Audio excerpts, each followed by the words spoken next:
Oke teman-teman, setelah kita menyelesaikan jurnal khususnya, kita merekap hasil dari jurnal khusus yang telah kita kerjakan. Seperti ini, sales journal, kita rekap, masukin ke sini.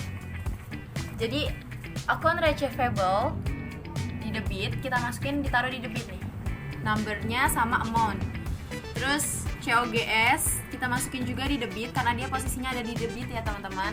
Kita masukin ke kolom debit. Nah sekarang kita rekap lagi yang di kreditnya. Ada sales, ada fade out, ada merchandise inventory.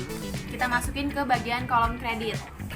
Kita bisa lihat nomor akun sama amount. Amount itu jumlahnya. Jadi setelah kita rekap yang debit kreditnya, kita total, kita jumlahin. Yang di kredit jumlahnya berapa, dan yang di debit jumlahnya berapa, dan ternyata mereka balance. Berarti kita bisa lanjut ke bagian selanjutnya. Nih ada cash receipt journal atau jurnal penerimaan kas. Itu kita sama caranya, kita rekap kembali yang di debit nih. Bagian debit ada sales discount, cash in bank, sama yang lain-lainnya, akun lain-lainnya kita masukin di debit, di kredit. Lalu sama, kita jumlahin kembali hasilnya balance atau enggak. Ternyata balance. Kita lanjut ke selanjutnya, purchase journal. Terus ada cash payment journal. Tetap kita rekap semuanya dulu.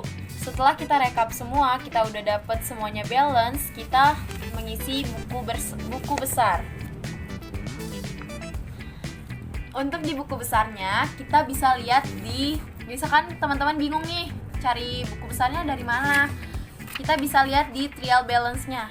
Semua akun-akun yang di trial balance ini kita masukin ke buku besar. Contohnya ini, peti cash, saldo awal. Saldo awal itu lihatnya di mana sih? Saldo awal itu kita lihat di trial balance. Peti cash-nya saldo awalnya 10 juta. Berarti kita tulis di sini peti cash saldo awal 10 juta. Lalu kita lihat lagi di rekap yang udah kita rekap nih, di sini ada akun peti cash atau enggak, kita lihat. Ternyata enggak ada. Berarti yang ada di buku besar hanya saldo awal saja. Lanjut ke akun receivable atau piutang. Kita lihat di trial balance-nya. Akun receivable-nya ada nominal debit 1 miliar. Maka kita tulis di saldo awalnya di debit 1 miliar. Saldo awal akun receivable atau piutang. Selanjutnya kita cari lagi nih nama-nama akunnya di jurnal khusus yang udah kita rekap tadi. Ada nggak nih akun receivable, ada di debit atau di kredit? Ternyata ada. Di bagian sales journal ini ada akun receivable itu nomor ACC number-nya 11300. Ini nih di debit. Berarti kita masukin juga di sini keterangannya. Sales journal debitnya 2 juta sekian-sekian, lalu kita tambah nih di balance-nya, kita tambah 1 miliar tadi ditambah sama 2 juta karena mereka debit sama debit.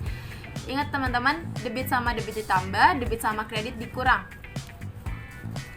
Kalau misalkan nanti hasilnya ternyata minus, kita taruhnya di kredit. Jadi misalkan di debitnya tadi saldo awalnya 1 juta, terus di debit 2 juta, jadi kan totalnya 3 juta nih. Terus tiba-tiba di akun berikutnya kreditnya itu ada 4 juta atau 5 juta, berarti kan minus, taruhnya di kredit. Gitu, paham ya teman-teman? Lanjut terus seperti itu, kita cuma lihat di saldo awal trial balance. Jadi kita cuma ngeliatnya patokannya buku besar tuh gampang. Jadi kita lihat trial balance, saldo awalnya berapa, ditulis. Lalu kita masukin lagi akun-akun yang udah kita rekap dari jurnal khusus tadi.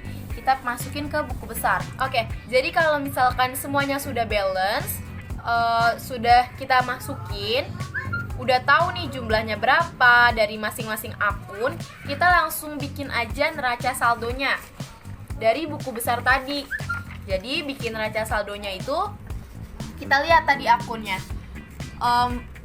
Sorry banget, tadi di sini bagian buku besarnya itu nggak urut karena belum diurutin. Tapi nanti teman-teman bisa urutin ya dari nomor akun paling kecil sampai paling besar.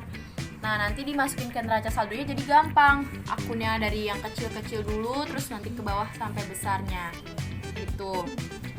Jadi, untuk bagian yang pertama ini, cash in bank.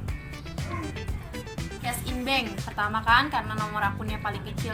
Jadi kalian bisa masukin cash in bank BNI. Di sini debitnya 861 juta sekian-sekian. Dari mana sih dapatnya? Hasilnya dari yang tadi kita udah jumlah ini, trial balance ditambah sama rekap dari jurnal khusus. Nih, hasilnya kan 861 juta 76. 861 juta sekian-sekian. Nah, kita masukin deh di debit karena dia hasilnya tadi di debit. Nih yang pertama kan cash in bank nih. Di debitnya 861 juta sekian-sekian. Dapatnya dari mana sih? Kok bisa segini? Kalian bisa lihat di buku besar yang tadi udah kalian jumlahin nih.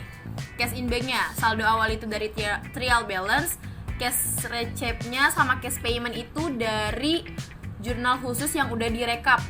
Ingat ya, tadi kan kita nyarinya dari jurnal khusus yang udah direkap. Ini setelah dijumlahin hasilnya 861 juta sekian. Jadi kita masukin ke neraca saldo. Terus seterusnya kayak gitu. Jadi neraca saldo itu hasil dari buku besar yang sudah dijumlah antara trial balance ditambah sama rekap dari jurnal khusus. Segitu aja yang bisa saya sampaikan bersama teman-teman saya. Kalau misalkan masih ada yang kurang paham atau mungkin ada salah-salah kata, mohon dimaafkan. Selamat pagi.